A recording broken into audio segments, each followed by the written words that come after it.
Y'all, I want to talk about something I'm having trouble speaking. It got me that choked up. But I want to talk about something today, and it's not going to be streamed. I know I got my just chatting on, but this is just something that I'm just recording. And recently, something has happened that has just made me disappointed in the content creation space, right? I guess this channel is also just going to be talking about a lot about content creation, but it started to make me realize that it seems like everybody really is the ultimate end goal, I guess, of being a content creator is to sell a course. And it's disappointing.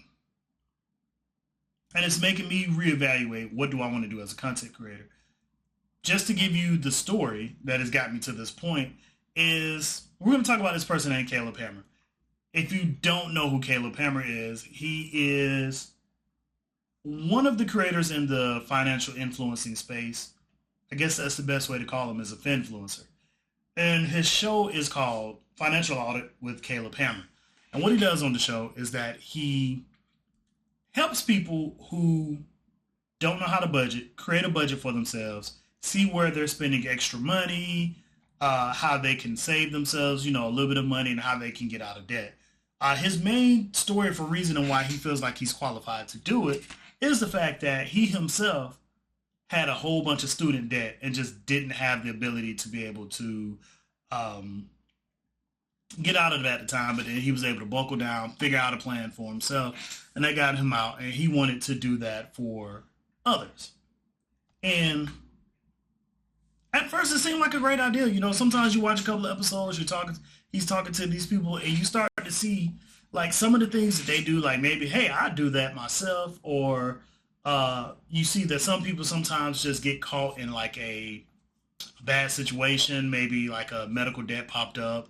Like a lot of them were not necessarily terrible with money, but something happened to where they didn't know how to get out of it. But either way it goes, it felt like a good thing, to be able to watch somebody come on here and say, hey, this is how you can help grow your money. It was a little suspicious at the very beginning that he had this budgeting app that he was selling to everybody.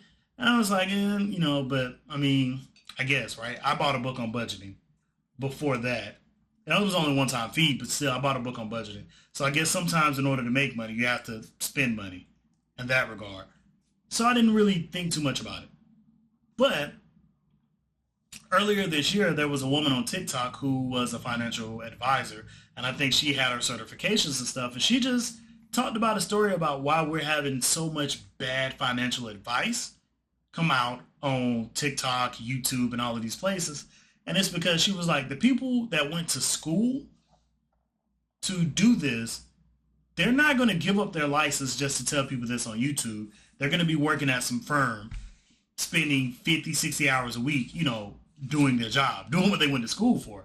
So she was like, yeah, it makes sense for people like Caleb Hammer to, all these finfluencers, financial influencers, not the fit ones.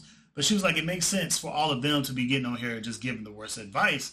And I was like, Caleb Hammer give good advice though, man. Come on now. He give good advice. Like I didn't get in her comments or anything, but I was getting ready to defend Caleb Hammer. Like, no, why did you mention him? Because he actually be out here helping. But I think it caught wind of Caleb Hammer, and he's talked about like how some people have had critiques of him, and he doesn't feel like, necessarily that is fair. And this is a gross paraphrasing, but he basically said, no, I'm sure I'm not a financial advisor, but I do think I give good financial advice. But the biggest critique of him has always been that he's not really giving financial advice. Even on his comments, you can see it. He's not giving financial advice to help people, but he's rather just trying to be entertaining. And there was a moment that really shook my faith on him a little bit. And it was when he had Amaranth, however you say her name, he had her on the show. And I didn't watch the whole video. I just saw the clip that he put out. And the clip was essentially the exact opposite of everybody he'd been telling just about up until that point. Almost 99% of the guests that he had been dealing with up until that point were not millionaires. And the very biggest thing that he always got on to them about was DoorDash. DoorDash, Uber Eats, why are you doing this? Stop doing it. Go home and cook, right? But then Amaranth gets on there, and it's almost like the exact opposite. It's like he got a millionaire on the show to brag about being a millionaire, and the fact that she has to DoorDash because she's in a different situation from everybody else. And it felt like a misstep. It felt like a very big misstep on if you're trying to fight like this whole, yeah, I'm doing this for entertainment, and then you have her on there who's clearly not in the same tax bracket as 99% of the people probably even watching the show. Why would you do that? Somebody of her degree probably already has a financial advisor that they keep on the books. And she probably has an accountant too. So why did you have her on there when these other people are just trying to figure out how to pay off their car and student debt? And it just didn't make sense. But then the ultimate thing that made me realize I really got to question everything I see from here on out is that he sent out an email, because I have signed up to his email list. He sent out an email selling an investment course.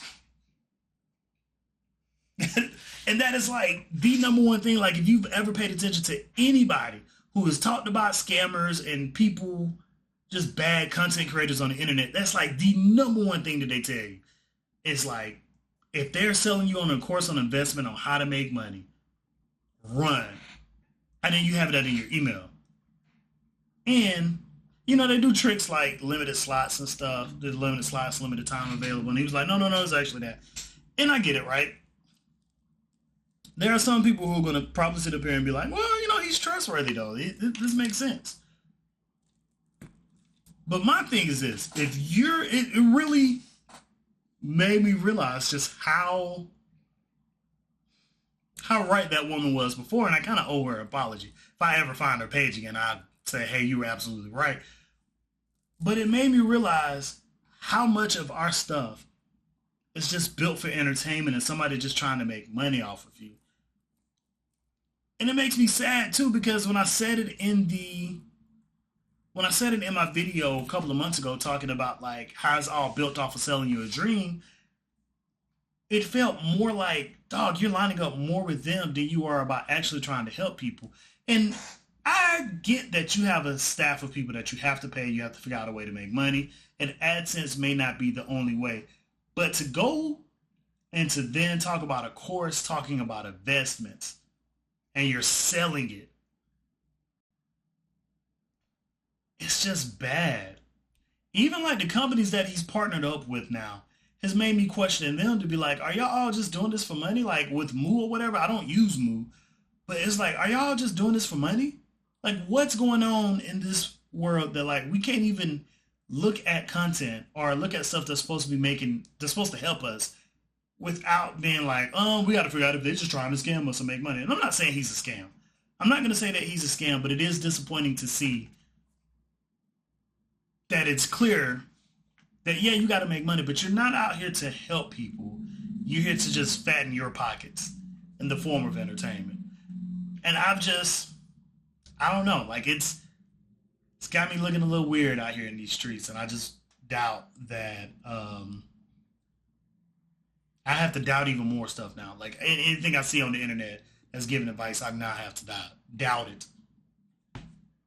That's all I had to say. And, you know, I would just like to know what you think about it. Like, am I tripping about this? Is he actually still is a good person?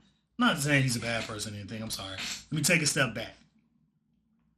I just want to know how y'all think about this. Like, is this, well, you're going to have to expect this to got to make money somehow? Or is it one of those things where it's like, ooh, I would steer clear away from him. Like, don't take advice from the internet or from social media influencers anymore.